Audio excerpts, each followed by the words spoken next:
Okay, what if I told you that most of what we all call wealth isn't actually real? Today we're diving into a huge shift in how we think about value. It's this massive clash between the numbers you see on a screen and the actual physical assets you can hold in your hand. Over the last few decades, the global financial markets have just exploded. We're talking about a staggering $500 trillion. That's a number so big it's hard to even wrap your head around.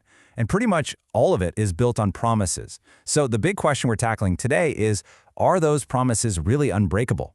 And this idea, right here, it flips the whole concept of wealth on its head. When you look at your investment account, you probably think you're looking at stored-up value, right? But what if you're actually just looking at a claim, a promise that you're entitled to a tiny piece of someone else's work in the future? And right now, those promises are really being put to the test. So all of this leads us to what we're calling the $500 trillion question. Is our entire financial system hurtling towards some kind of major reset? Or is this growing obsession with physical assets just a big misunderstanding of how our modern digital economy actually works? At the very heart of this whole debate are two fundamentally different kinds of assets.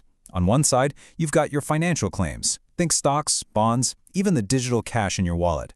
These are all built on a foundation of promises and, well, trust.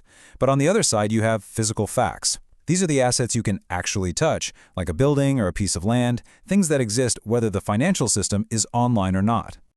So what exactly makes something a real asset? Well, it really comes down to three key things. First, it's got to be scarce. Second, it has a practical use. It provides some kind of utility. And third, and this is absolutely crucial, it is not someone else's liability. Think about it. A bar of gold doesn't need a CEO or a government to give it value. Its value is just inherent. To really get a handle on where we might be going, we're going to look back in time. Because it turns out there's a historical parallel that is, frankly, a little bit spooky in how similar it is to our current situation, the late Roman Empire. So back when the Roman Empire's spending started to outrun its income, the emperors got creative. They started clipping coins, literally shaving off a bit of silver and replacing it with a cheaper metal. Now today, we don't clip coins, we print money. The method is way more sophisticated, but the end result, it's exactly the same. The value of our currency gets diluted to pay for government spending. It's basically a tax that nobody ever gets to vote on. But hang on a second. Is it really fair to compare a pre-industrial empire to our hyper-connected world today? Let's be honest, the financial system we've had since 1971 has created an unprecedented wave of global prosperity. And unlike ancient Rome, we had these incredibly powerful deflationary forces, like technology and AI, that could completely change the entire game.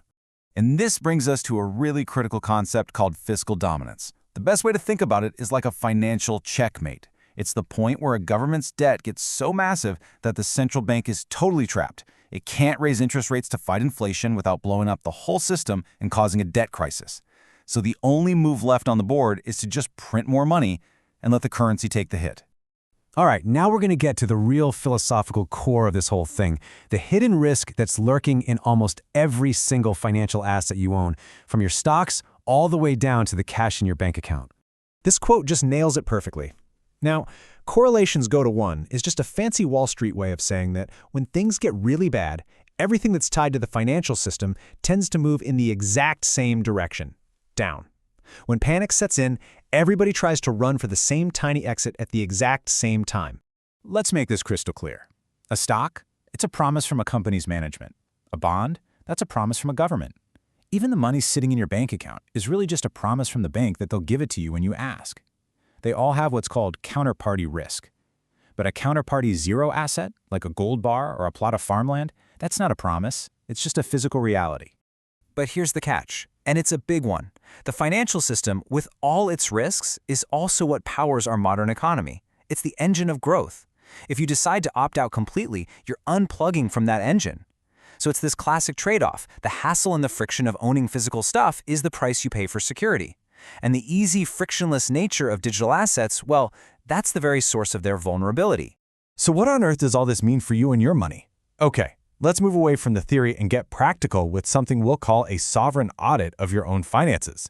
We've actually seen this movie before. Back in the 1970s, a period of crazy high inflation and stagnant growth, the S&P 500 basically went nowhere for an entire decade. Can you imagine that? Working your whole life, saving for retirement in stocks, only to make zero real progress for 10 years? But if you owned physical assets like gold or farmland, you saw absolutely incredible returns. Why? Simple. As the value of the dollar tanked, the value of these real physical things just soared.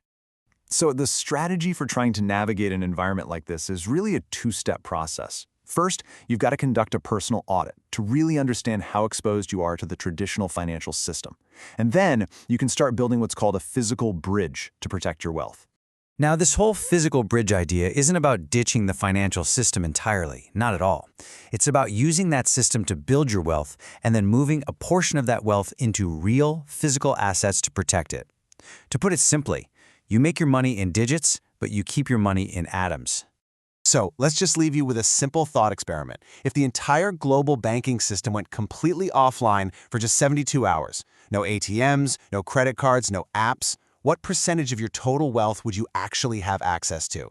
What would be in your physical possession? For most of us, if we're being honest, the answer is probably pretty close to zero. And the whole idea behind the sovereign shift is that in an increasingly uncertain world, that's a risk we might not be able to afford to ignore anymore.